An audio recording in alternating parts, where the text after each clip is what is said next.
It's 4 o'clock on a Monday, and you know what that means, don't you? It's time for another exciting episode of Taxi TV Live. Yeah, baby. Woohoo! Once again, I have back as my very special guest, Mr. Bobby Borg. Yeah. Hey, everybody. We did one of these pre-recorded shows a few days ago, and it went so well. And the whole time I'm thinking, man, I got to talk to him about marketing, because Bobby has, in fact, written a book about marketing, which is right there, Music Marketing for the DIY Musician. And I thought, you know what? We can have him come back and do another one. So here we are, and I'm very excited. So Bobby is a professor at USC. He has authored several books, I think somewhere around a half a dozen books. Some of them in multiple editions have come out. He's been a touring musician. He was the drummer in the band Warrant. He's taught at Musicians Institute, at UCLA, at USC, and he knows so much about a lot of stuff. And he's got a master's in marketing and communications, and so that's why I wanted to bring him back to talk about marketing stuff. So welcome, and I'm going to pop up that thing you sent me so people can see that. It's going to cover both of us. If you want to give a brief overview about what you're going to talk about today. Yeah, absolutely. So thank you for having me, everybody. What we're going to do today is we're going to talk about the complete marketing process. As you can see here, there is a graphic that shows you what that process is. Typically speaking, when you ask people what marketing is, they think it's promotion. And when they think of promotion, they think of three things: Spotify playlists, Instagram, and TikTok.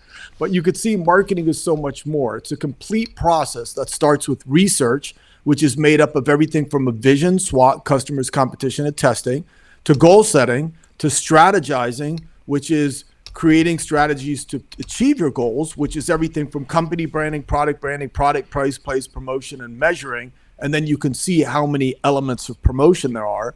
Then, of course, you have to assemble your plan, execute your plan, and then approve upon your plan. So we're going to give you like an entire overview of all of this stuff, and I'm going to keep it brief. It looks like a lot of stuff, but I mean, literally, I could do this in either 2 minutes or 3 hours. So, or 12 weeks. So, all right. Well, let's do the 90-minute version. And, one thing I want to say, though, before you get going, is musicians, creative people in general, just not musicians, but people who are artistic, love doing their art, and they want to share their art with the world, and they are embarrassed and fearful of marketing or selling because they worry that people will be offended by them if they try to sell them. Where I look at this as, you've got something amazing, and if you believe that your stuff is amazing, other people will probably find it amazing, and you're actually doing them a favor by turning them onto something that they may love as well. But you can't just, hope is not a strategy. Bobby and I both have said that a million times in our careers. And you have to have a tool set and a framework and some knowledge to get the word out. So that's what Bobby's going to do for you right now. Mm-hmm. Absolutely. That's right. I come from a family of artists and business people, and my father was an expert artist, but also an expert business person. And, so to me, this is kind of in my blood. And, it's like, if you have something of value and something that's going to make somebody's life better, why not tell them about it? Why be, inhibited or embarrassed by doing that? There's nothing wrong with it whatsoever. So absolutely. So let's start with this. Ready? We'll go ahead and do the whole marketing process. Go for it. Okay. So what's interesting, you guys, a lot of times people have a wrong idea about marketing. So real quick, what is marketing? Let's define it. Marketing is the process of creating products and services to satisfy a target audience, increase awareness, and make sales. So let's talk about that. Marketing is a process. As I just showed you, it's a complete process that starts everywhere from vision to execution of creating products and services. Yes, your product or your music and your live performances and your t-shirts, that is a product. Whether or not you like to think of it as a product or not, a lot of people get really sensitive about this and they go, oh, it's my art.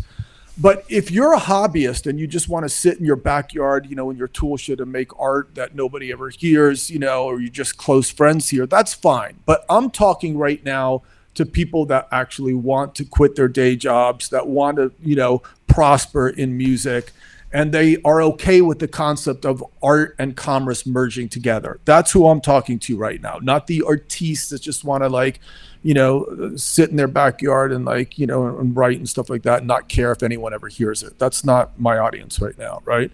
So marketing is the process of creating products and services to satisfy a target audience. So you want to have a target audience in mind. If you're an artist or band, then your target audience is your fans. If you are writing music for music placements in film and television, then you might think of your target audience as the type of people that are going to license the music from you. So that could be certain music libraries. It could be actually certain film companies. It could be certain directors. It can be certain styles of movies or films or television shows or something. So you're writing for that would be your ultimate target customer, let's just say, for example. So marketing is the process of creating products and services to satisfy a target audience, increase awareness. We want people to know about us, right? Now, this is what Michael opened with. But we need to make sales. Because if you just have a lot of people that know about you, but then they never do anything, is absolutely worthless. So we need to get them to act by having calls to actions and things of that in our marketing. So that's the definition of marketing. Now let's look at the process. Michael, it's really funny because I personally, like you, and we've talked about this, I spend money to like see what other people are doing. I always buy books, read them, I go to seminars, even seminars that I don't need to go to, I go to anyway to see what people are saying. And, recently I went to Tony Robbins, seminar, spent a lot of money to go to his seminar because I'd been hearing him for about 45 years. And I figured, he's got to be doing something right. So I was expecting like, okay, this is going to be interesting. And the guy comes out and it's a trip, man. I mean, this guy definitely has the energy. He's got the presence and stuff. And he comes out, everyone's clapping and like jumping up and down. And he comes on, he's got the headphones on and he goes, you know what? I am going to give you the keys to success. And it starts with a vision.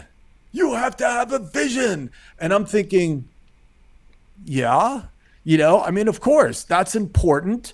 But it's just like, I thought you were going to give everyone the 1-800 number to success, right? You call this 100, it's just like no kidding. Like, in other words, stating the obvious.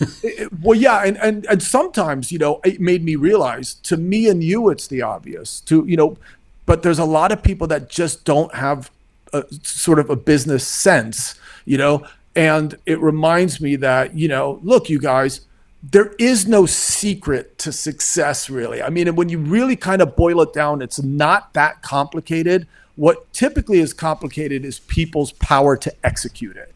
There's just so many people that don't execute, right?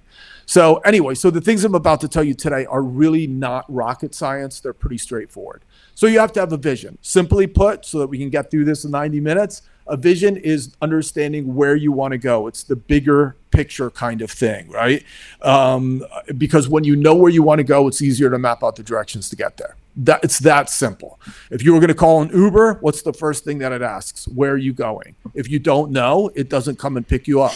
If you're driving down the street and you stop on the side of the road and you go, excuse me, can you give me directions? And they go, where are you going? You go, I don't know. Well, you're not going to get very far. Right. So you have to know. And then people will blame the Uber driver, even though they didn't know where they wanted to go. So don't be that person.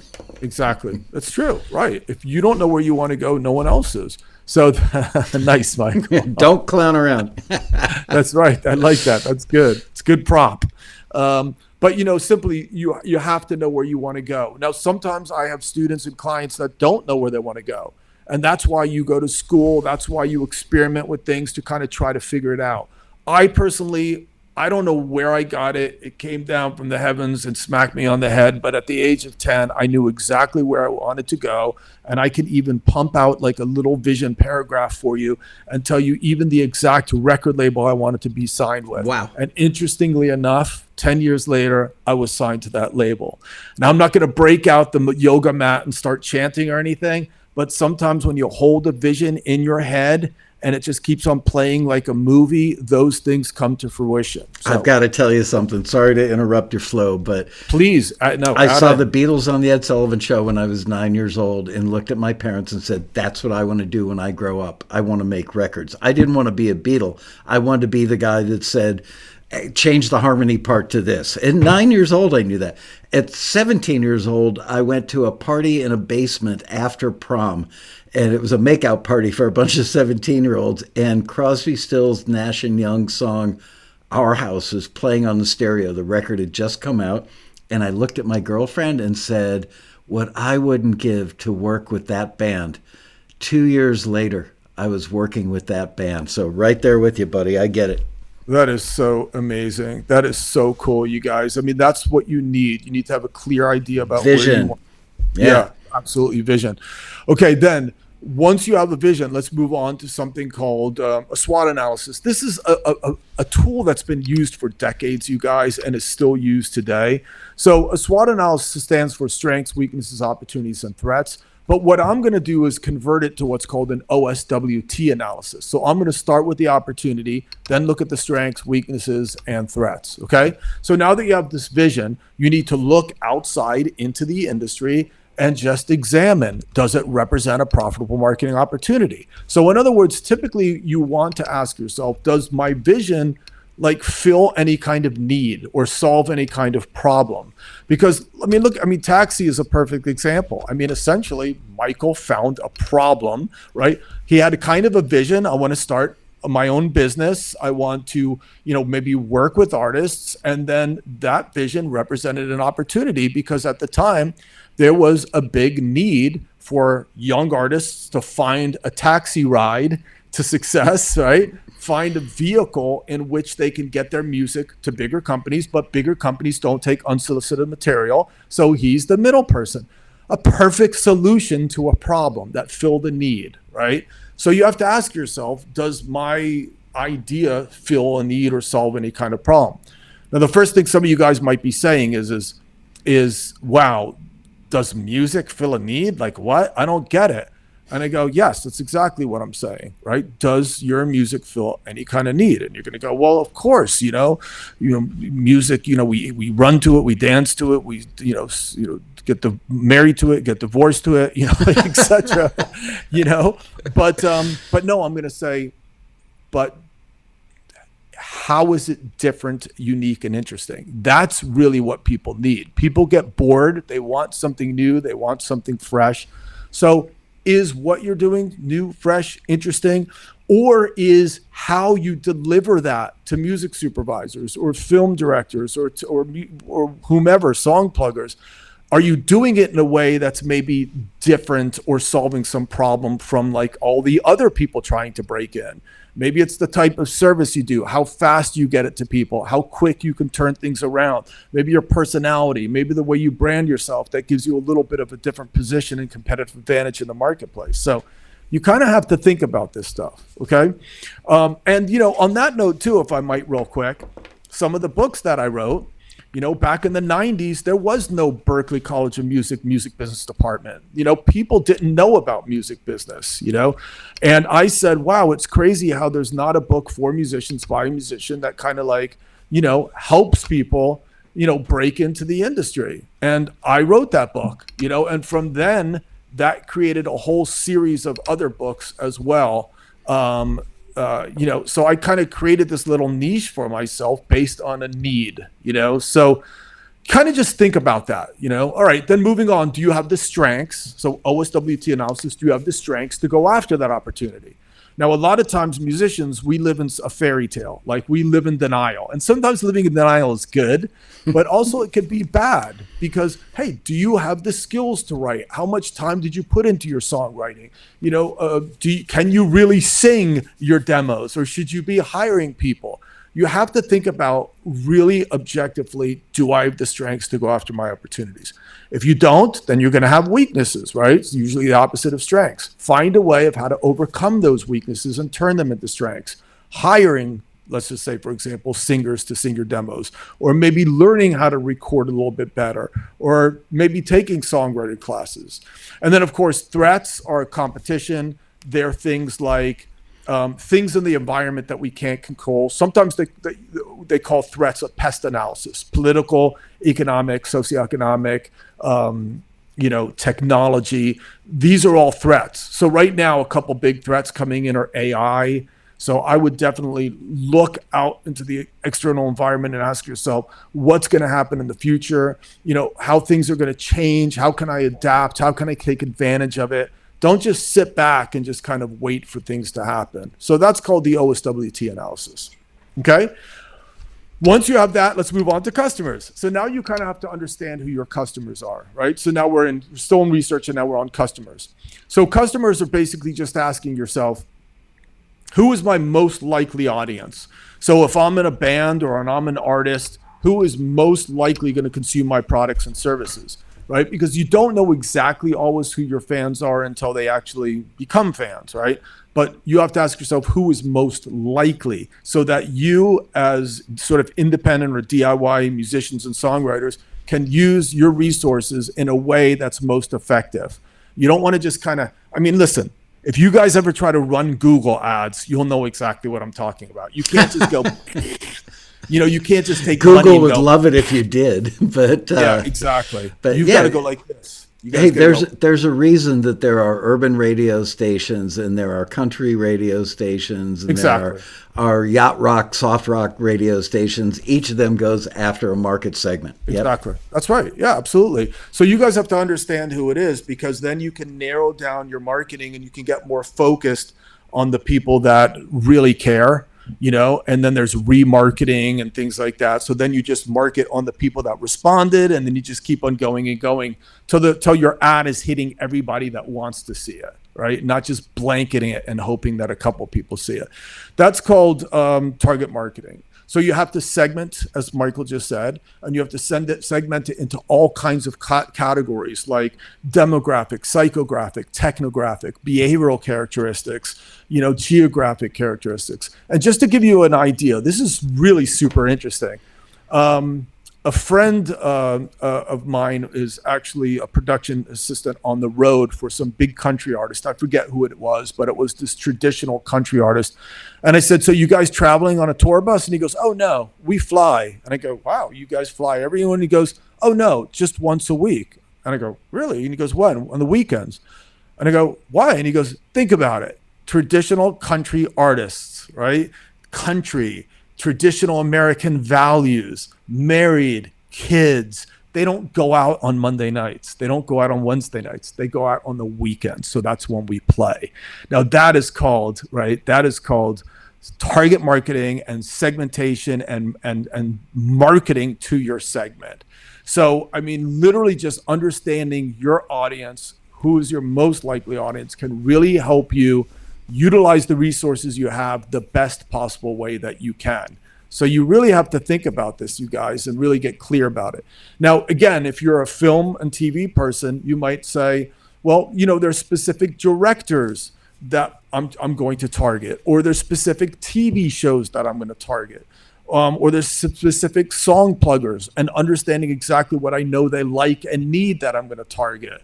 And you can get that specific. There's specific games that I'm going to actually try to target, So that's very, very huge here. All right, let's move on. We're going to talk about competition now. So we're still in research. Now what you have to do is you have to look at your competition. So what you do now is you look at your competition and you ask yourself, who are my competitors? Now, this is such a big problem for most musicians because typically musicians don't look at competition correctly. There is a gentleman by the name of Mike Porter that wrote the Porter's 5 Forces. He was a Harvard University professor, and he speaks very, very detailed and did a lot of research on competition. And he talks about the Porter's 5 Forces. Now, in the Porter's 5 Forces, he defines competition as anything that can take away from the profitability of a company, anything. So it's not just someone that sounds exactly like you. That's what he calls rivalry. But there's all these other types of competition, like substitute competition, new entrants, suppliers, price-sensitive customers, and even things like what's called cannibalism. That is when you create products that actually compete against your own products, right? Like maybe releasing songs too often or playing shows too close to another in a mile radius that's too close. All those things can end up competing against yourself. So you have to think about competition more broadly. But generally speaking, I think for our purposes, maybe it's other people that share a similar audience, right? So look at some of the other writers that are similar to you, and look who's writing for certain television shows, or maybe look at other artists that are playing in your area, or maybe, think about the tours that you might get on, and just look at everything that they do right? Analyze their strengths and learn from them. Look at what they do wrong and don't do it. But most importantly, you guys, you want to find your competitive advantage. What it is that you're doing that is different, that is relevant to your target audience, where you can position yourself to be unique, different, and remarkable. This is Can I interject? Because this is my favorite. Bobby knows this about me, and some of you regulars know. I've read over 800 marketing books. I love marketing. To me, it's a creative, challenging game. What Bobby is just talking about is your unique selling proposition. What is it that makes you stand out from the crowd? And to simply say, well, my music is better, that's your opinion, and that's very subjective.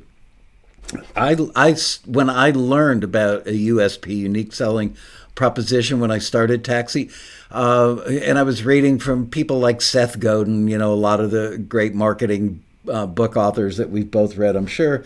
And I went, unique selling proposition. The first one I came up with was Taxi, the computer vehicle for the music industry, because we use computers to get your music from point A to point B. Remember, this is 1994. There was no taxi.com. There was no internet, for the masses as we know it today, certainly.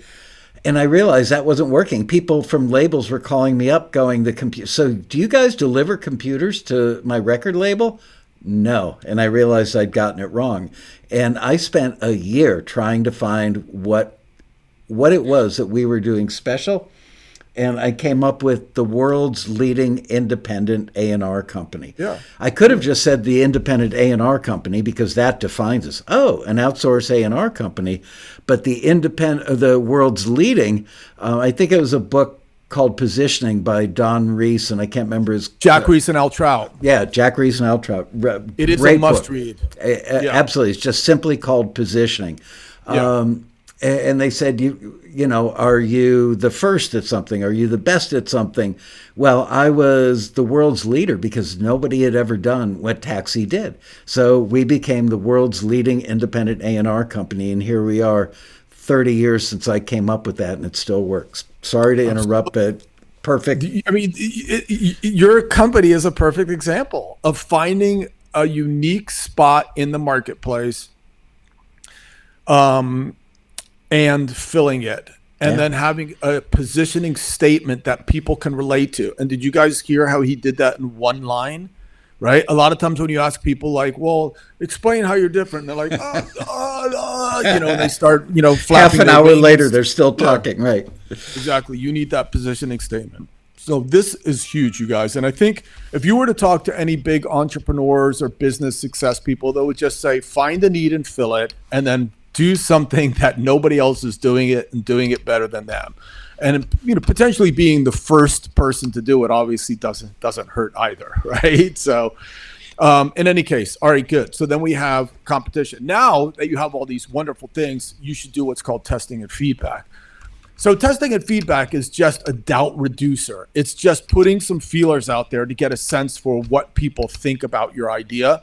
Now, a lot of people have a problem with this because a lot of musicians sometimes are insecure about letting someone see something or hear something, or even just telling someone about an idea because they're insecure that someone will crash it or smash it or something of that nature. But, listen, I would not sit around writing a book called Personal Finance for Musicians, which is another book that I wrote, by the way, unless I did the research with my potential target market group to find out whether or not they would actually care about a book like that, whether or not they need it, what are some of the issues that frighten them, what are some of the areas where they're afraid or uncertain about.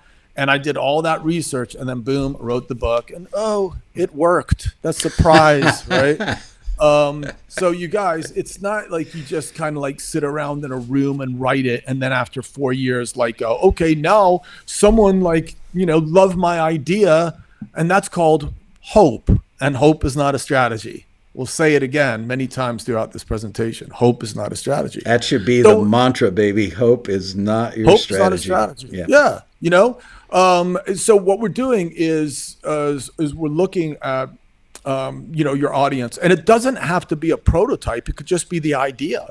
You could just say, hey, you guys, I'm thinking about writing a book called Personal Finance for Musicians that basically helps, artists really understand the basics of like generating income and getting out of debt and building credit and building emergency funds and, and starting to invest and things like that. The reason why I'm doing that is because so many artists make a lot of money and they end up losing it. And so many sports people make a lot of money and they end up losing it. And probably you yourself right now are struggling paycheck to paycheck and you're living off top ramen.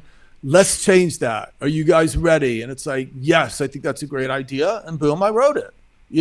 So it's testing and feedback. So you might reach out to people. Now, here's what's important. It has to be the right people. Because if you reach out to your mom, hey, mom, what do you think of my song? Oh, you're so talented, son. I love you. Right, exactly. That's not what we're talking about. We're talking about getting critical, like honest feedback that's unbiased. You need to get at least 30 people so that it's statistically significant.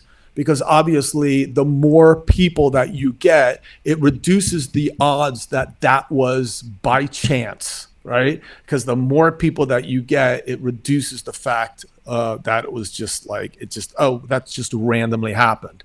Right? And I'd like to add, let's say that you've identified that your target market is musicians between the ages of 22 and 35. Don't reach out to your friends who are in that category because you're going to get a biased opinion. Pick them randomly. You don't want to know these people.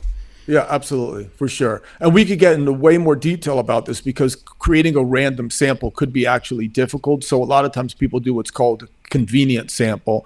But in any case, we only have a little time. So if any of you guys are interested in this, you can always go out and get the book, right? Well, go ahead, plug the book. Yeah, so basically everything I'm talking about right now, you guys, is in the book, Music Marketing for the DIY Musician, which is available very easily on Amazon. And you could just, look up the book, look for the second edition. In the future, obviously, there'll be a third edition. And, hey, not only would I appreciate knowing that you guys are benefiting from this, of course, it's satisfying when I see people walking down the street and they have my book in their hand. It just makes me go. I want everybody to know I don't make a penny from you guys buying this book. I say that now. Actually, Liz might put in the affiliate link where we make 50 cents if you buy one. But you know what? Look, I've read 800 marketing books. Before we started this interview today, I went through and looked at the book again, just the table of contents, and went, wow. You literally covered everything that it took me 800 books to learn is covered in your book. And I don't believe that people have to read it cover to cover in a linear fashion. Again, with all your books, they can be read like that, but they can also be used as a reference. You're getting ready to develop your unique selling proposition. Let's see what Bobby has to say about that, rather than reading about it a year ago and trying to remember it. So just wanted to throw that out there. Absolutely. No, you're right. Yeah, it's organized that way. And, essentially, I did read 800 books and I did get a master's degree in this stuff. And I've been thinking about it my whole entire life, so this is my life's work and I'm sharing it with you guys and certainly hope you benefit from it. That's, of course, the whole intention behind this. All right. So then moving on, once you have all that stuff, guys, now we're done with the research process. And we can move on to the next process, which is the goal setting process, right? So now you might ask, how is goal setting different from vision? Well, vision is where you want to go, and the goals are the stepping stones on the way to where you want to go. So for example, if you knew that ultimately you wanted to end up in Vegas, well, then okay, well, we got to start by getting on the 10, right? So 10 freeway. For those of you who don't live in LA. Right, of course. My bad, of course, right. You got to get on the 10 freeway first, right? So what you do is you focus all your energy on getting to the 10, right? You don't start worrying about all the other stuff. We know the 10 is on the way to the freeway. So let's focus, to Vegas rather. So let's focus on that. What do we need to get there? Well, we need to get in our car. We need to go this way. We need to fill it up with gas. There's a whole lot of stuff that you could do. And maybe that would be the short-term goal that you point everything toward. No, the reason why you want to do that is because you want to get focused. If you're sitting on the beach and you're looking out and you look at this ocean, you get confused. Which way do I swim? Oh, I don't know, so I just won't swim at all. But when you say, I'm just going to go from here to that buoy, boom, you go to that buoy. Now that you're at that buoy, you stand up on the buoy, you look around and you go, oh my gosh, look, I can see an island. And the next one will be swimming to the island. You have to do it like that. Otherwise, if you just go for everything at once in all kinds of different directions without any kind of point, it's very easy to get depressed, to give up, to get confused. So we have to set goals, okay? Those goals need to be SMART. That stands for specific, measurable, attainable, road-mapped, and time-based. So it can't be vague. Like you can't say, let's just say the gym metaphor works really well. So if you don't mind, you can't walk into a gym and say, I want to get buffed, because what is buffed, right? So basically you have to say things like, I would like to reduce body fat and I would like to reduce my waist size. Then it's got to be measured. I'd like to reduce my body fat from 25% to 12%. I'd like to reduce my waist size from 37 inches to 32 inches. See how that's more specific and measurable? Then you need to make sure it's attainable by talking to a trainer. Then you need to roadmap it. Here's how we're going to do it, right? And then you have to think about the time in 6 months, a year. And that's SMART goals. Everybody watching this, write them down right now. You guys should be following along with a pad and paper and starting to work on this stuff. Okay? There you go. Good deal. All right. So now what we do is we need strategies to achieve those goals. And the strategies to achieve those goals consist of company branding, product, price, placement, and measuring. And what I'm going to do is I'm going to go ahead and go over the first two, which is company branding and product branding. So what is a brand? Or what is the process of branding? So branding is the process of communicating an identity to your target audience that is relatable, consistent, believable, unique, so that it creates a positive image in the minds of the customer. In other words, it creates an image in the way that you want your audience to think about you. So in other words, if I put out, like, let's just say, for example, certain messages, let's just say, for example, and I do it consistently, correctly, relevantly, believably, then it's going to create an image in the mind of the customer that is exactly what I had intended. And ethically. Now, don't leave ethically off the list because... Oh, yes, absolutely. Ethically is very important too. Yeah, that's very, very big part of it too as well. I mean, so... Now here's just to kind of give you an idea, like, so if there's one person here communicating something to here, the problem is that sometimes things get trapped in the middle, which makes whatever messages I put out received differently by different people. So for example, we have cultural differences. So I might say something that culturally relates to, an audience, and then but others are going to perceive it differently. All right. So then there's also things that are called, schematic memory. Schematic memory are the neural connections we make with stimuli in the environment, so that when I am when I encounter that stimulus, it's going to trigger something in my mind that's going to make me look at something one way as opposed to the way someone else looks at it. Then there's what's called values. Some people value different things than others. And then there's, of course, peer influence. So your peers can actually influence the way you perceive things in the world. So the point I'm trying to make is you've got to be really clear about who you're communicating an identity to, right? What it is you're trying to say, and you better be consistent, because there's all of this stuff that can get in the way and can screw that up, right? So that's really the point I'm trying to make here. So how do you create a brand? Number one, you come up with a name. So Michael came up with, Taxi, music. And there was a really good reason for why he came up with that name too. From what I understand of the history, is because taxi is like the vehicle, the taxi ride to sort of getting you to where you want to go. Get you from point A to point B, which is what musicians want to do with their music and their career. Yeah. And also, I wanted a word that everybody knew, just like Apple, for computers. That's actually kind of what prompted me to do it. And I thought, well, if they can use Apple for a computer, I can use taxi for a music company. Sure. Yeah. And it's everybody. It's one of only 9 universal words on the planet Earth. And you get constant reinforcement every time you turn on your TV and you see a yellow car go by in the background of a scene, or you're out in traffic and you see a yellow car. Subtly, that's telling people, oh yeah, Taxi, the music company, if they've seen the ads before. So it all and meshes.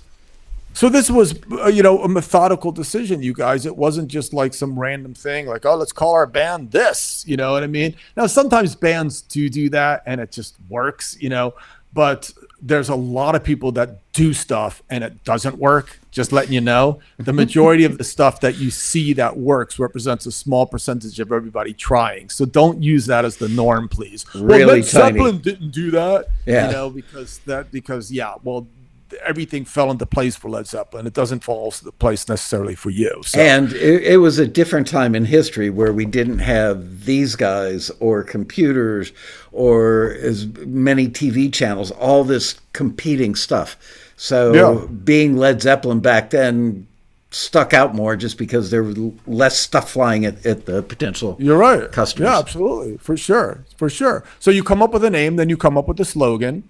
So, actually, I beg your pardon. Let's go to logo, right? Because first you have a name, then you have a logo. There's all different types of logo. That's what's called a word mark, a letter mark, a brand mark, and also a combined mark.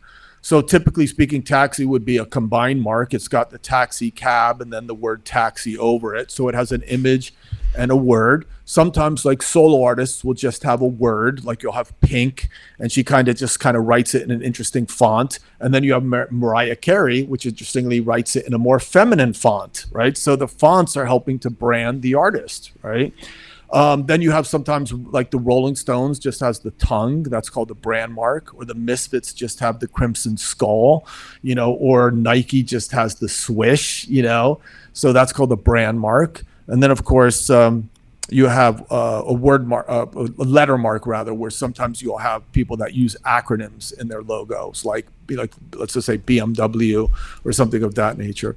Then you could have a slogan, like BMW has the logo, and then underneath it, just to let you know what it is, it's the ultimate driving machine. Unique selling proposition again. Yeah, exactly. You have ZZ Top, that little old band from Texas. If you guys remember that band House of Pain, they had fine malt lyrics in there, just to kind of give a little bit of their heritage, Irish heritage roots, and just kind of help you kind of see a package. It's all kind of helping you to see, again, they're communicating their identity to you. Some people even go as far as then having a mascot. Now, this is something typically a lot of artists don't have, because artists have a lot of personality to begin with. But generally speaking, like Kanye West had Dropout Bear, Sublime had Lou Dog, Iron Maiden has Eddie the Head, Pink Floyd had Angie the Pig, and then of course, how do you sell insurance? Well, you have Aflac the duck. How do you sell insurance? You got like a little wise, ass like Australian like lizard walking around. How do you sell cereal? Well, you got like some cracked out tiger going, they're great, How do you sell cookies? You get make a story about 3 elves in a tree. You get what I'm saying? They're trying to create an image in your mind, a personality. So when you think of Keebler, it's like, oh, they're so cute little elves making trees. How so, like making cookies in a tree? How wholesome. They're trying to create this idea in your head. So you can use Mascot. How about personality? How are you going to present yourself? Are you going to be energetic, outgoing, fired up, or are you going to be sort of more restrained? Are you going to be the girl next door, kind of like Taylor Swift, how she's always like, oh, it's just so innocent, and then, or are you going to be the Miley Cyrus, where she was revved not up, innocent, crazy, getting into trouble, you know what I mean? So how are you going to dress? Are you going to show up to the meetings in your ties and suits? Are you going to have an office on the corner in Beverly Hills? Are you going to do it somewhere else? It's like all of this stuff creates an image in the minds of the customer, which is all very important that you guys of how you present yourselves, right? And you have to be consistent because otherwise it can be confusing to people. You could even go as far as who you associate with.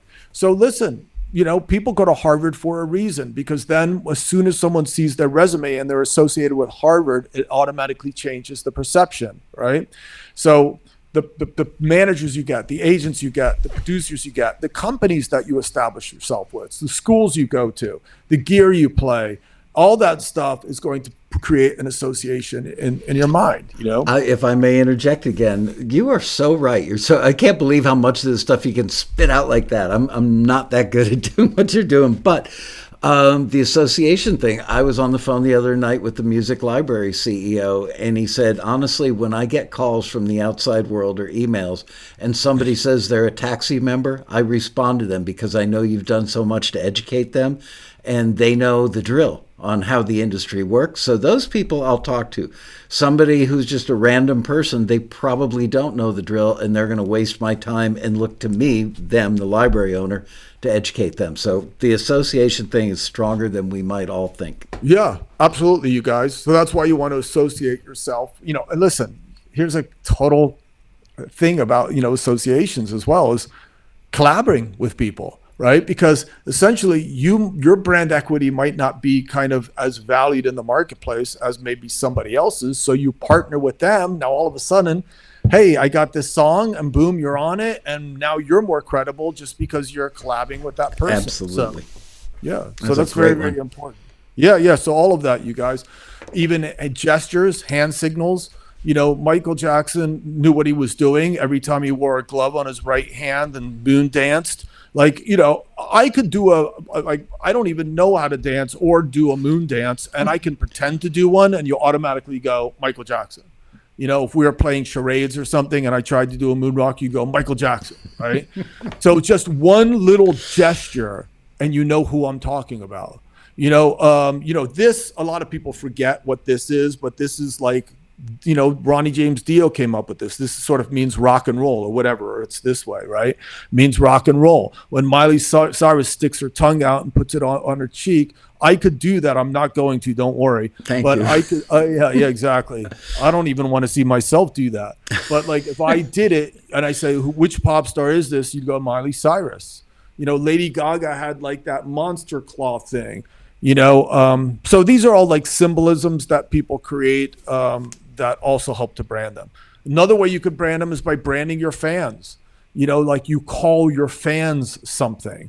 For example, I teach at USC, they call the students Trojans, right? It's to make them feel like they're part of a family. Why would they name their students after a brand of condoms? I've never understood that. Oh, not that Trojan. Yeah. It's not that Trojan. The UCLA. No, it's definitely it's not that Trojan. It's I know you're only joking. Yes. The Bruins are I'm sorry. The UCLA are the Bruins, right? But not everybody does this, right? So it could be a way of how you brand it. I mean, Michael, you have such a huge community, of taxi members. Essentially, if you came up with kind of a nice, affectionate way of calling all your members, whatever that might be, taxis or taxi-ites or whatever. Taxi-ites, right? Taxi-ites, yeah. I mean, essentially, I called them Dear Passengers for the first 30 years of the company, and I just dropped that a couple of years ago because I felt, really? Yeah, I went back to Dear Songwriters, Artists, Composers, and Producers, so it identified the potential readers. More specific, yeah. But you were doing that in your newsletters and stuff probably, right? Yeah, for years. Telling stories is obviously a really great way to capture people. If the company has a story, an interesting story about it. These are all ways to brand yourself, you guys, okay? Now, just to be clear, your company is a brand, but then also the things that you create are brands too. So, for example, we have Taxi, the company, but then you have the Road Rally, the conference. You notice how Road Rally, Taxi, It all makes sense, right? It all fits together, right? And taxi dispatch, the quick turnaround thing. Yeah, it's all thematic. Yeah, it all makes sense, right? Yeah. So definitely, so your products are also brands as well. So what you name your songs, it's all connected. All right. All right. Moving along down the line now. Let's talk about product development. Product development is now you have to take that brand and you have to take that brand and you have to create the product. So when you create the product, you need to make sure that it comes out the way that you imagined it. It's kind of like an architect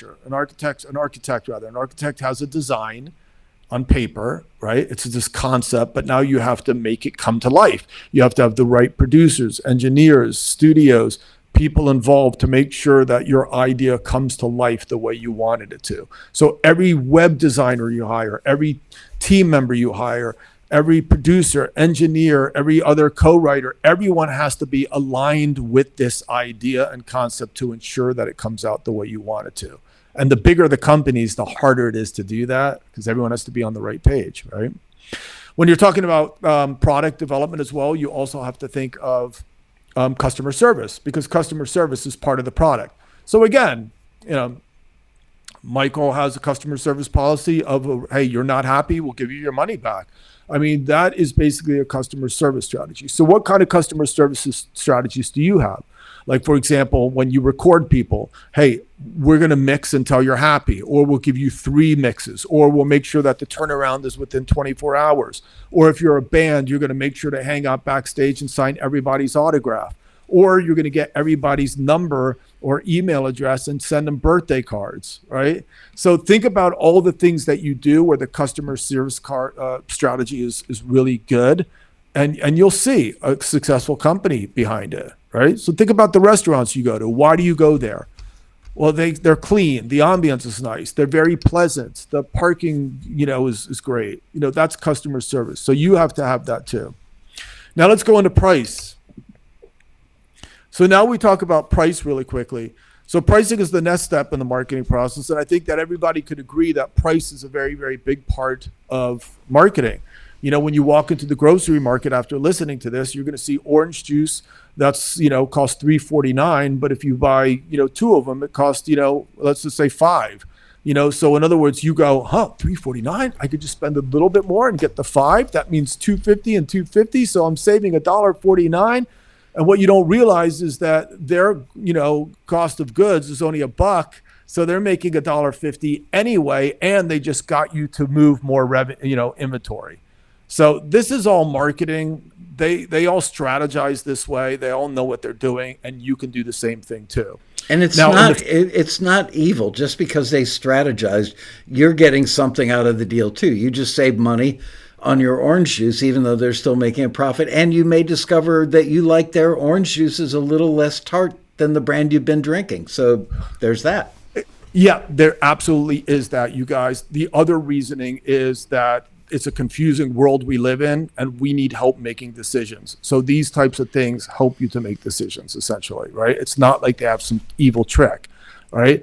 And everybody responds to this. Now, you guys might be wondering, well, what am I going to price? When I go into licensing one of my songs, they're going to make me an offer, and probably I don't have a whole lot of negotiation power. So, well, you can educate yourself on what is normal and what is fair, and you can educate yourself on the different things that you're going to be licensing. So you have a general idea about what things are going to go for. If you're a band playing, you'll probably play for free, or you'll basically maybe pay to play.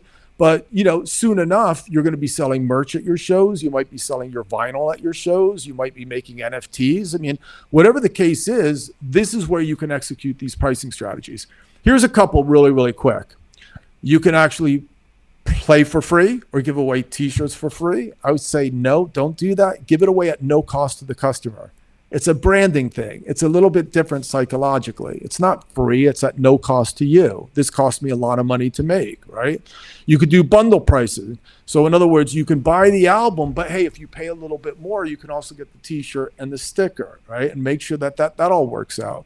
You could do what's called lost leader pricing. That basically means, hey, everybody, go over to our merch booth and get a free patch. and then they go over to there to get the free patch, and then you have an attractive person that says, hey, why don't you get a shirt for the patch too? There's all different types of pricing strategies. There's one called also the end of 9 and 5. So just go ahead and look at Spotify. They charge $4.99 for their, memberships, or $19.99 or $14.99. It's like, why? Why not just say 15? Because 15 is way, way, way more money than $14.99 psychologically, right? So if you don't believe me, like, just a while back, I had to sell a home. It was, well over $500,000 home. No big deal or anything. But the retailer said sell it, or the real estate person said sell it for $4.99. And I go, why? And he goes, because $4.99 is not $500,000 in someone's mind. If you sell it for $510 or $509, now it's a $500,000 home. You sell it for $4.99, it's like, oh, four, that's good. It's a good price. Right? It's all psychological. So that's pricing. Now let's talk about distribution, placing. So now you have to put your products and services in front of your target audience so they can conveniently buy it, license, book it. Now, when you do place your products and services, you have to think about your customers. You have to think about where they're going to look for stuff, where they're going to find stuff. And you have to make sure that your products are there, obviously. So again, since you guys are a lot like in the sync world that are watching this, Taxi is a placement strategy. Right? It's one of the many things that you can do. And I say one of the many things you can do because Taxi itself will tell you don't rely on us only. There's all kinds of other stuff that you should do too as well. But it's definitely one of the things that you could do to make sure that your music gets in front of your target audience so they can conveniently buy it, book it, license it, right? So it's an opportunity. So you guys need to think about how you're going to license your songs, how you're going to book your gigs, where you're going to place your songs, and try to be, your records rather. So don't just go through DistroKid to like Spotify. It's just like, there's so many other things that you can do to sell your music, and again, you guys can get the book, right? All right. And then let's move on to promotion now, because I want to wind down. Maybe Michael's got some questions, and we got some other stuff to do too. But when you talk about promotion, look how much promotion there is. There's publicity, there's advertising, there's internet, there's word of mouth, there's guerrilla, there's radio, there's sponsors, there's direct marketing, there's face-to-face and sales promotions. And just to kind of give you a little bit of an idea, publicity is doing things like submitting your press kits and your EPKs to like bloggers that will write about you. Publicity is called earned media. You earn it. So you give people information about you, and then they earn, or you earn them writing about you. And definitely one thing that's so important, you guys, is I have to be able to Google you and find other people talking about you rather than you talking about yourself. So you need to get people to review you. You need to get people to write, do write-ups about you. Then there's what's called advertising. Make no mistake, you guys, a lot of the social media that blows up out there, a lot of the websites that blow up out there, they all advertise. You could even do boosts on Instagram or boosts on Facebook, and then you can move into more complicated stuff with, using Facebook advertisement or Google ads. It gets a little bit more complicated because the targeting is harder. But an Instagram boost is simple. A TikTok boost is simple, and it can push you out in front of a couple more people, right? So there's advertising. Then there's what's called internet. So of course we know building your own website, doing social media, having a great content strategy. Right now, a really good way to promote yourself is with short form content. So you guys should be pumping that out. The key ultimately to internet marketing is consistency. I know it's a pain in the butt, but you got to get into some sort of consistent form, and you have to engage with people. You can't just be pumping stuff out. And you can't just be pumping stuff out like, click on my link, check out my single, la la la, la la la. That's called sell, sell, sell, sell, sell. You've got to use the jab, jab, jab, hook philosophy. Throw stuff out there, give some information out there, give some information out there, give some information out there, then go in for the knockout, where people are just going to get bored if you're always selling to them. Do stuff right? Like, if you're working on a new album or working on a new single, put out test versions of it and ask the people on social media, do you like the song with a male vocal or a female vocal better? Do you like it more keyboard driven or more guitar driven? the fact that they will engage and they will feel emotional ownership, and then they're going to tell their friends about it. Wow, I heard this great song today, and it was really cool. The band actually is letting those of us who follow them on Instagram determine whether the song's going to have a male or female vocal. Oh, really? Which band is that? So now you've got something remarkable, which Bobby and I both learned from Seth Godin. Remarkable means that one person will remark about it to another. So just be creative like that. But you're right. Musicians hate to sell. People hate to be sold to, but they like to be made aware of something that would probably interest them and that they would like to have or participate in. Yeah. And to be clear, promotion is the process of informing your target audience about like the features and benefits of your products and services and getting them to care. So you want people to care as much as you care about your stuff. You love your art. You're excited about your art. And now you want people to also be excited about it. So you got to kind of throw yourself out there, because there's nothing more depressing in my mind than creating art that doesn't get reciprocated by your intended audience. It just ends up in your drawer on your hard drive. That's kind of depressing. I mean, it's fun to create, but then you want to see the joy in other people's eyes, and you got to put yourself out there in all these creative ways, such as the ones that Michael just suggested. So there's internet, of course. Then, of course, we can move on and we could talk about things like word of mouth marketing. That is getting people to talk about your products and your services without you doing anything.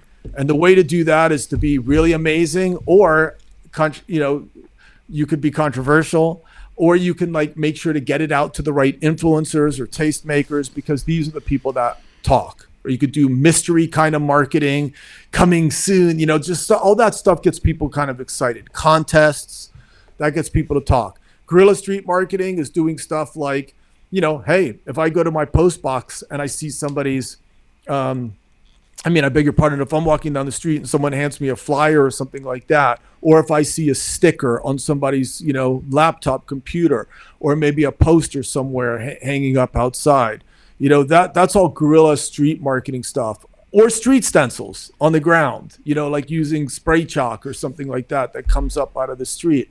Harry Styles does this. I just saw the Harry Styles Harry's House thing on the sidewalk not too long ago. Kendrick Lamar does this, all these kind of big artists do that. All right, moving on. Then there is also radio promotion. Don't forget, like, you might not listen to radio, but radio is not dead. Radio is still alive, maybe not to the capacity that it used to be, but it's still a way to get your music promoted. You could do sponsorships. So, for example, when I was a professional drummer, you could see right behind me, that is the Bobby Borg model drumstick. It actually was a model drumstick, had my signature on it and stuff like that. So they promoted me and I promoted them. It was endorsed by Tama and Dean Markley and Zildjian and, Aquarian Heads and Remo Heads and just all these companies. And they would put ads about me. I would promote them. It's this, this symbiotic relationship between two parties. Okay. Then what else can you do? Direct marketing. Hey, sending postcards, calling people, believe it or not. Hey, Bobby, don't forget our gig is happening tomorrow night. You're on the guest list. 2 weeks ago, I got the postcard. 2 weeks before that, I got the direct email. You got to hit people from different ways, because then that kind of, they see you in one place, they see you in another place, they see you in another place. They're like, wow, I'm seeing this everywhere. I need to go to this event, let's just say, for example. Then there is what's called sales promotions. And sales promotions are things like, hey, if you sign up, or here's a sales promotion. When I speak at the Taxi Road Rally, sometimes I say, hey, you guys, the book's available on Amazon for $35, but you could get it from me right now at like this price, and because I have a limited quantity and I make it available for you guys to purchase, let's just say at the Taxi Road Rally, right? That's called a sales promotion, and sales promotion relies on something called urgency. That means if you do it now, you can get it, but if you wait, you might not. You know what I mean? And there's no trickery involved. It might be like my publisher sent me books, let's just say, for example, and allowed me to buy them at cost. which let's just say might be, I don't, what, 20 bucks or something. So then I could just turn that around and go, hey, you guys, I got 10 bucks, 20 bucks. They let me buy it at cost. I'll let you buy it at cost too. So you could save that money, and you go, oh shit, I want to save $50. I'm going to get it now. That's called sales promotions. You guys could do that with your merch at your shows and stuff like that. It's a form of marketing. And then here's the most important one is face-to-face marketing. Getting eye to eye with people, being able to shake somebody's hand, being able to give someone your elevator pitch, being a great person that people like, because people will do business with people that they like. So going to the Taxi Road Rally, being able to walk up to someone and say, hey, Bobby, I know you're that guy that speaks on Michael's show all the time. And, I have your books, and you wrote, this book and this book and this book. And, hey, thanks very much for the stuff you do. Hey, I was wondering, could we sit down and maybe, I could buy you a coffee or whatever. We'll have dinner. I wanted to play you some music and ask you a couple questions and stuff. So there's so much about that that's right. First of all, you knew who I was. You knew how to pronounce my name. You didn't look at my thing and go, Mr. Berg, what do you do? You were prepared. You came to me. You knew my history. You flattered me. You made me feel good about myself, right? These are all key things about how to be a good communicator and how to be a good face-to-face seller. So I would suggest buy books on sales, buy books on negotiation, buy books about how to make friends and make people like you, because this is one of the number one sales tactics in the world. You guys, this is so important, and it's such an important skill. Now, there are a lot of people that suffer from, social anxiety and aren't the best at communicating and stuff like that. You have to get good. Go take an acting class, take a public speaking class. Go take improv class. Improv class. Well, Jesus, I've taken improv classes, guys. After taking an improv class, there's nothing that will embarrass you. Nothing. Nothing will embarrass you. There's nothing. They had me standing in a circle, and this is not that long ago, so I'm an adult. Stand in the circle, right? No music. Everybody's looking at you, and then the professor goes, dance. And I'm like, what? Start dancing. I'm like, oh, please, are you kidding me? And then, of course, after that, you're like, what really could embarrass you? So it just tries to get you out of your inhibitions, really, and it tries to get you to just come out of your shell and just go, I don't care. I'm going to walk up to this person. But when you do it, you have to do a little research. Obviously, you can't just make a fool out of yourself, and you have to be outgoing. You have to be a good salesperson. You also have to know the world doesn't revolve around you, so you have to be respectful. You have to ask what you're going to give to them back, right? It's not just a you world that we live in. So you have to be gracious. You have to practice the attitude of gratitude. Reach out to people when you don't need things, just to say happy holidays or hi, or take them out to lunch and stuff. So this is, you guys, probably one of the most number one promotional technique you can do that nobody ever talks about. I'm so glad that you said that, because I was going to interrupt you 30 seconds ago. And if you don't mind, I'm going to interrupt now to interject what's important. I wrote this down about 5 minutes ago when you were talking about think about your potential buyers. What's important to you may not be important to them, probably isn't. So you need to get out of your own head and think about, why do people listen to my music? Why do they like my music? It's not about you. It's all about them. And develop, you were talking about this before, but you didn't use the word persona. And persona is, develop a person. Who is your buyer by taking the demographic, the psychographic, excuse me, and developing a persona. Is the person that is most likely, based on experience or survey or research, most likely to buy your music? Is it a man or a woman?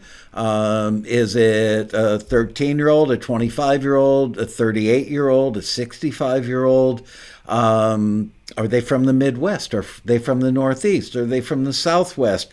All these things can be found out about your potential customers if you have 30 or more, like Bobby mentioned earlier, and go, okay, well, what do I need to do to reach more of those people? Because every ounce of effort or every dollar you spend on reaching, let's say that you do straight up pop music, top 40 pop music that would definitely appeal to a young, probably somewhat female leaning audience, 13 to 20-year-olds.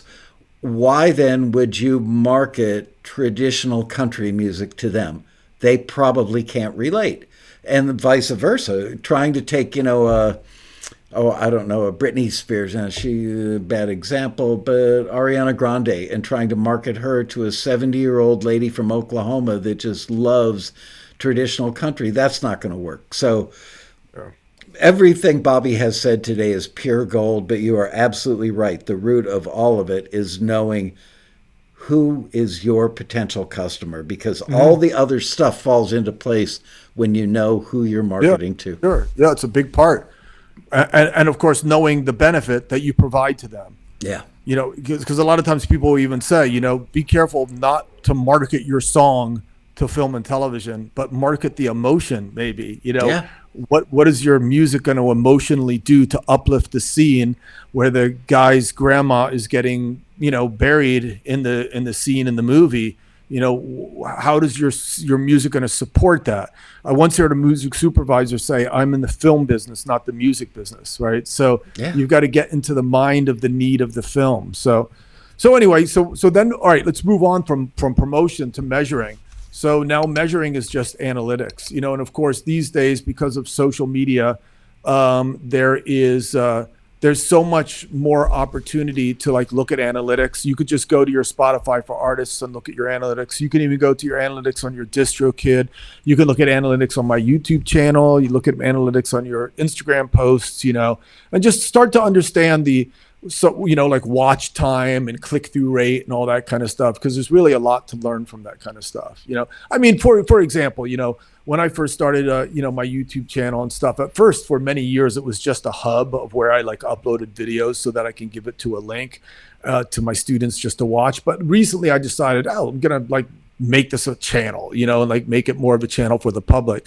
And I started to notice that when I was reading my analytics, you had what's called a hockey stick. That basically means that it goes like this and then it goes back up. So I'm like, something about the intro that I need to fix, and I studied that, and I just realized that, hey, how's it going, everybody? My name is blah, blah, blah, blah, blah. People skip through that just to get to the meat and potatoes. So then you start coming up with, more impacting ways to win the scroll, so to speak, or win the click, so that when people click on it, you get their attention right away. So maybe you start with the hook, and then you come in with the details. So you have to read the analytics, and then all of a sudden now my videos are more flat, which means that people are watching the beginning and they're watching everything, which is what you want, right? So you have to look at your analytics and then try to improve, right? You have to have measuring strategies in place.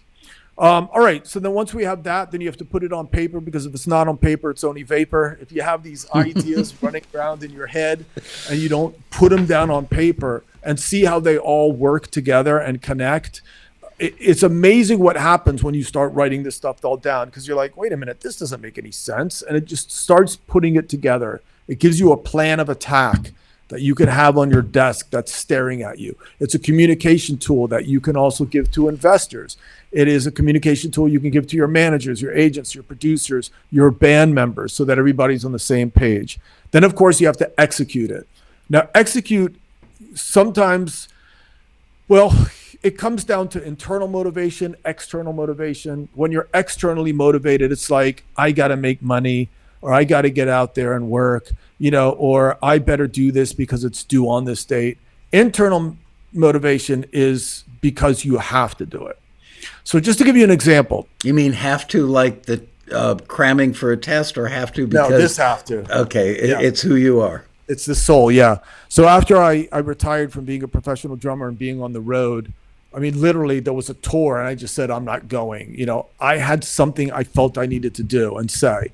And that was, I had to get all these ideas out about the music industry and why are musicians so naive, and how to better understand the business. I felt like I became as passionate about that as I was about my drumming. So now I was doing that 15 hours a day.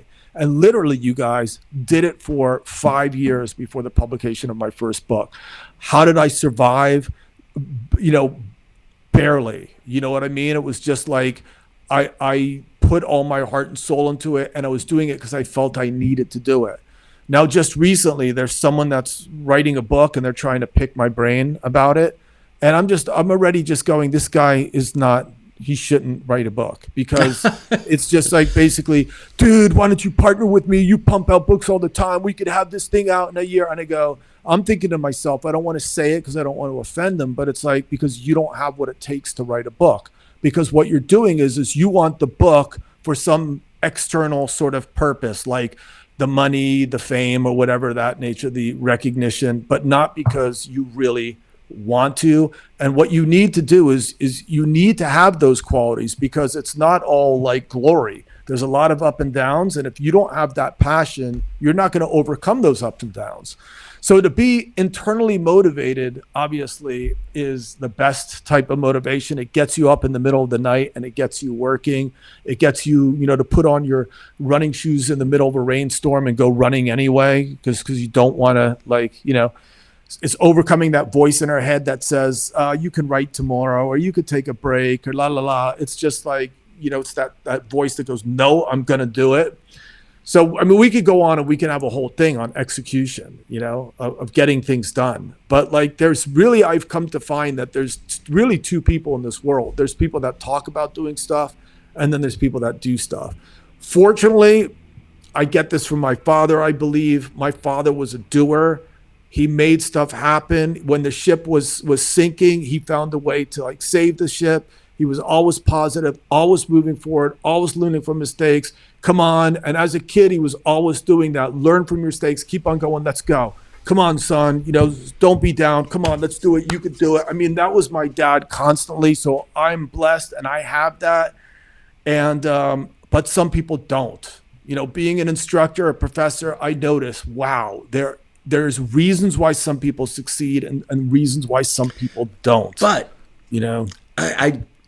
I think about this way too much, obviously, and I don't want people to look at themselves in the mirror and go, I just don't have it. I'm just not that kind of person, and use that as their excuse.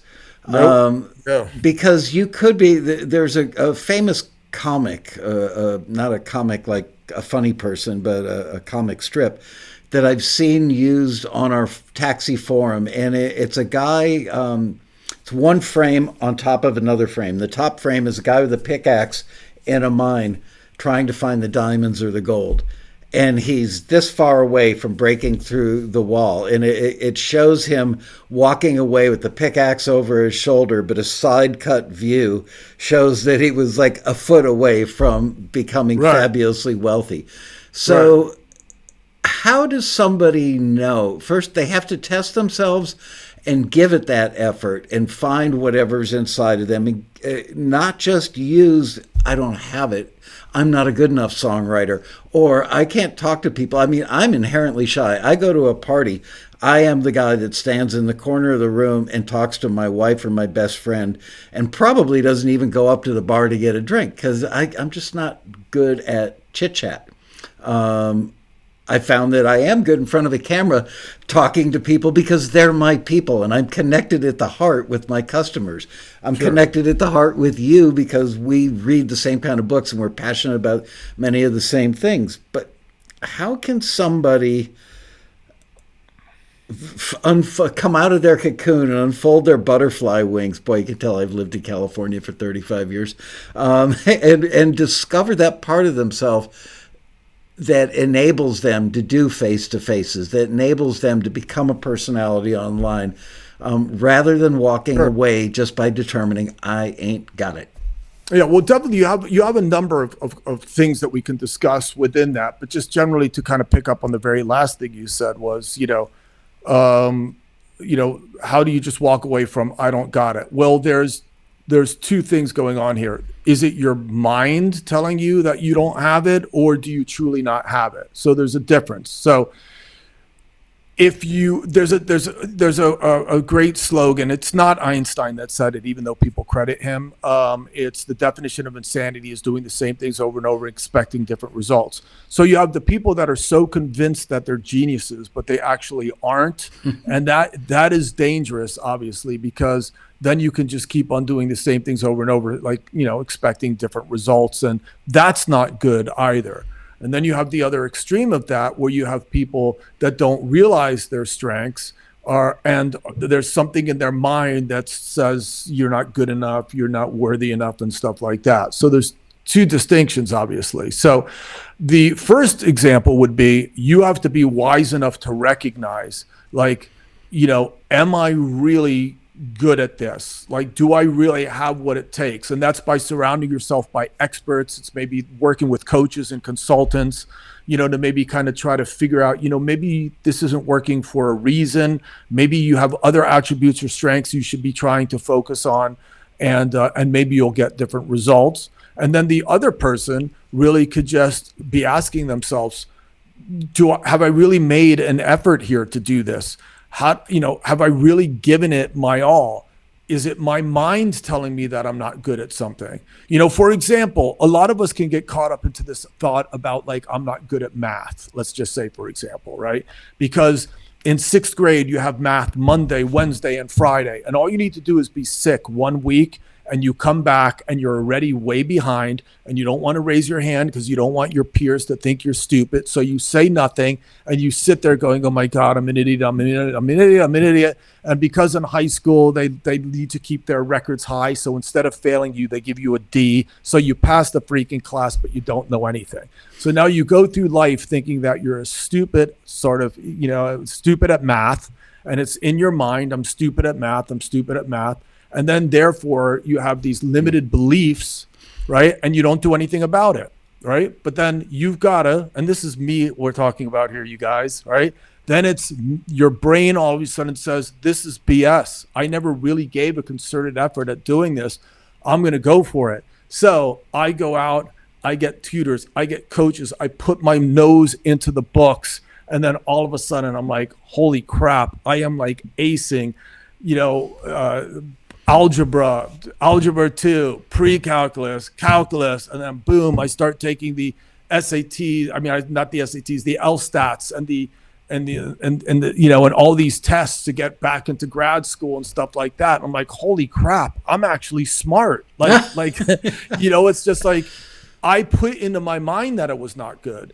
So that's the two things I'd like us to kind of think about. You have limited beliefs on one end, which is really the majority.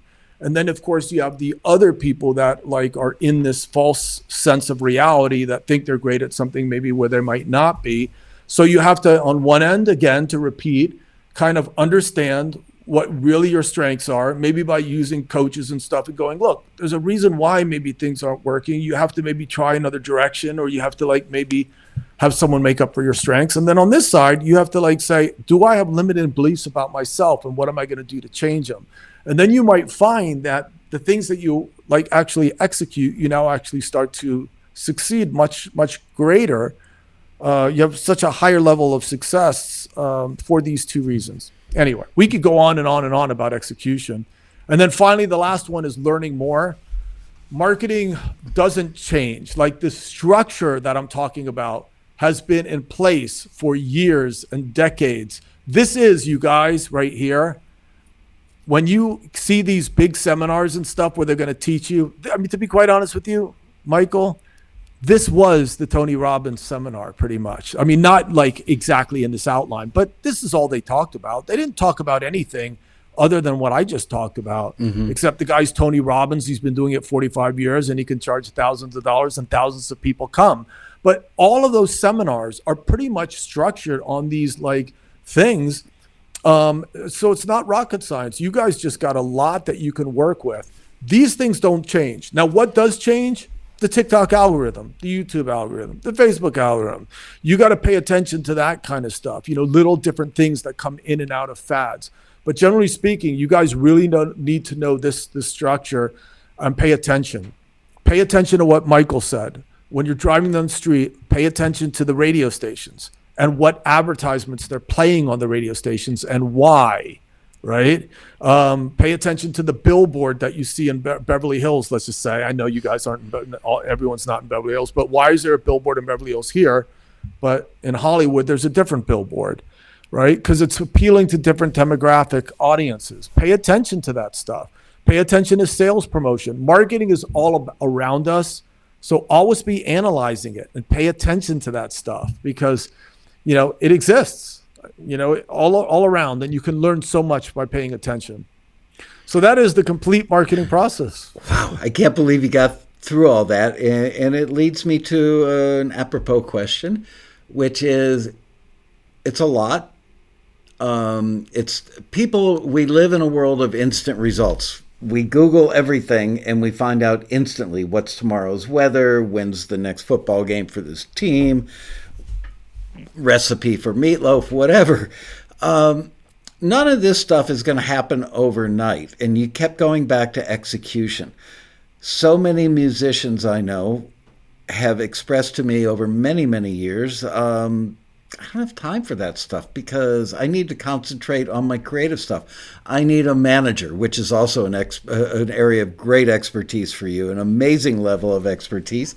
I just want a manager. Really what they want is somebody to do all that other stuff for them so that they don't have to do it. And fair enough, I understand that, but your manager still needs you to show up and figure out who does your music appeal to? What's your demographic of your audience? What's your brand? They're not just going to come up with that stuff in a vacuum. They need to work with you on it. So what can you tell us that will motivate people to find the time, make the time, and understand that the music business has two words in it, music and business? The days of writing 3 great songs, having an A&R person say, man, I can make a star out of you, Bobby Borg. Come on over to the office on Monday, meet my boss. We're going to sign a contract and make you a rock star. Nowadays, DIY musicians, especially, which is who your book is being marketed to, they need to be both those things. How do they find the time? Well, there's a lot of time management sort of, strategies that you can think about for sure. I mean, one of them would be, to create sort of a grid, where you have all the days going down and, as columns, and then the time going across as rows, and where the days and the time meet is what's called a cell. And then in the cells, you just put what's called your fixed responsibilities. So that might be going to work, coming home, having dinner, having lunch, all that kind of stuff. You put those things in, and then what you do is you program or schedule all of the things around it that are variable. They're changeable, but you still want to actually schedule those things. And then you'll see that you probably have more time. In other words, people literally you could schedule every minute of your day, but a lot of people, what they do is they just, come home, put have the dinner, sit on the chair. Okay, maybe I should go down in the cellar and start writing. But if boom, I just finished work. Okay, boom, go to the gym. Don't even think about it. Just do it. Come home, eat dinner. Boom, that right away you're supposed to go down in your cellar and start writing. The phone rings, you don't answer it. The internet has some goofy, thing on there about, you don't get distracted. Friend calls, let's go to happy hour. No, because you scheduled happy hour on Saturday nights, so schedule fun in too. But everything, you should be on a mission, like a missile that knows exactly where it's going. And that way you won't get distracted. So just simple time management, just wanting to do it so bad that you're actually going to program everything into your life. And then just make sure to do it. And if it does come from in here, you will find it's almost like that thing that Iron Man wears in his chest. Yeah, I don't know. I look back now and don't know how I found the strength to get Taxi off the ground. I literally worked 16 to 18 hours a day, 7 days a week for the first 2.5 to 3 years before I was able to earn $30,000 a year from this company. First 2 years, no income. I don't know how I did it, but I had that Iron Man thing in my chest and I didn't give up. And I wish that I could find a way to take it out of my chest and give it to every musician, because I know what it feels like to succeed at what you love and what you're passionate about. Everybody should feel like that. At least everybody. I want everybody. That's why I do Taxi TV. I make about $100 a month from YouTube from doing Taxi TV. The amount of work that goes into these episodes, unless you're my guest because you're so good, I don't have to do much. But the amount of work I do on Taxi TV, I must make about 4 cents an hour at the end of the year. I don't do it for the money. No, I do it because if I can bring education to our members and help them become better, then they'll be successful using the service, and the whole thing comes full circle. People are a lot of times interested more in the results than the journey. Yeah. So in other words, do people really want to be successful? Do people really want to be musicians, or they just want a lime green Lamborghini? You know what I mean? And that's the problem, unfortunately, is that a lot of people just want the lime green Lamborghini. So, I mean, who the hell in their right mind would go, hey, Mike, I've got this perfect business idea for you. You're going to live in a small apartment, eat top ramen, and work for 15 years before you make 30 grand. You'll be like, screw that, you know? So people are focused on the wrong things. I think that's one of the biggest problems. I mean, even the first book I wrote, 5 years, like no one paid me a dime. No one believed in it. No one helped me. So who would sit down writing for 5 years? I mean, with not even knowing it was going to go anywhere, because I had to do it. As a little kid, when I was 4 years old, I literally practiced 5 hours a day, 6 hours a day. It got to the point where I was practicing 15 hours a day, sacrificing everything, relationships, friends, all that social status, all that stuff, just to play in a cellar over and over and over again. Who would have ever known it was even going to go anywhere? But that's what it took to actually give me an opportunity to make some records and travel around and stuff like that and have some good times and make some money. Anything I've ever done required sick amounts of concentration and focus, with what's called delayed gratification. Unfortunately, everyone today wants immediate gratification. So, yeah, it's definitely a social ill, but those people who rise above it are the ones that are successful. Maybe you and I should collab on a book, Why These Musicians Are So Successful in Sync. And, and interview the 20 most successful Taxi members, because I'm here to tell you, I know these people well, and they all have many things in common. And first of all, they all go to the road rally. They all watch Taxi TV. They've all participated in the Taxi Forum, and they all set a schedule. Brandon Purcell comes instantly to mind. The guy got up at 4:30 in the morning, gets up 4:30 in the morning, goes down to the basement, and gets 2.5 to 3 hours worth of work done before his family gets out of bed and comes downstairs for breakfast every day. That takes a lot of something to get up at 4:30 in the morning. And now he works for one of the most successful trailer publishing companies in the world as a staff writer for them. And Taxi was his launching pad to get there. But he got up at 4:30 in the morning. He probably would have succeeded. I think we gave him the framework, but he had that Iron Man thing in his chest.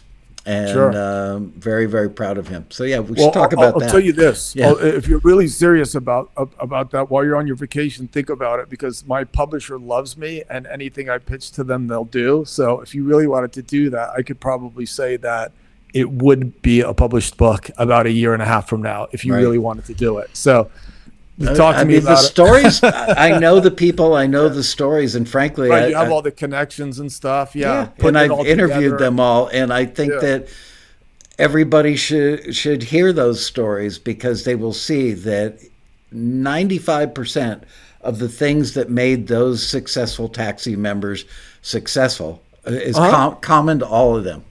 Yeah, and that's kind of what we said earlier on. We said the keys to success are really not that difficult, but it's the power to execute them, the willingness to execute them. Like, will you do these things, So some people feel they're running out of time. Someone might be a little bit older and say, like, I don't want to wait 10 years to get film placements. I want them now. But you got to be, because a lot of your people that are watching this right now are successful doctors and lawyers and accountants and people that are in industries that have had successful careers. Well, how did you guys become successful doing those things? It wasn't like overnight. You didn't snap your fingers. There's a difference. Creative people are born with this belief that I'm talented, and they think that they're just pop out of their mommy's belly with this talent living in them, just waiting to come out. And there may be a little bit of talent, but it's persistence, patience, it's education, it's learned habits, it's all that stuff. You don't just sit down and make a piece of music and everybody goes, wow. That even the Beatles didn't do that. Exactly. They played for hours and hours and hours and weeks and weeks and weeks in clubs to develop their sound and style. Absolutely.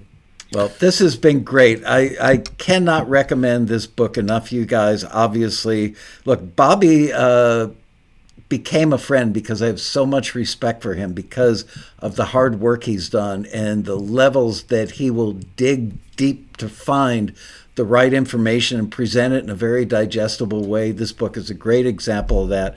So I recommend that you buy it. And Bobby, thanks again for coming back twice in a week to do these so that I would have them in the can and know that I could be out of the country and have great stuff being disseminated. So thank you very much. Yeah, and my pleasure. I will definitely. And if you guys don't mind, like also like after you check out Taxi TV, right? And most of you guys are subscribed, but share it with a friend. Share the link of this video to your friends so that they can actually come over to the Taxi TV and subscribe. And then after you guys subscribe that, pop over to my channel, Bobby Borg, youtube.com/Bobby Borg, because I have like an education channel as well. It's different.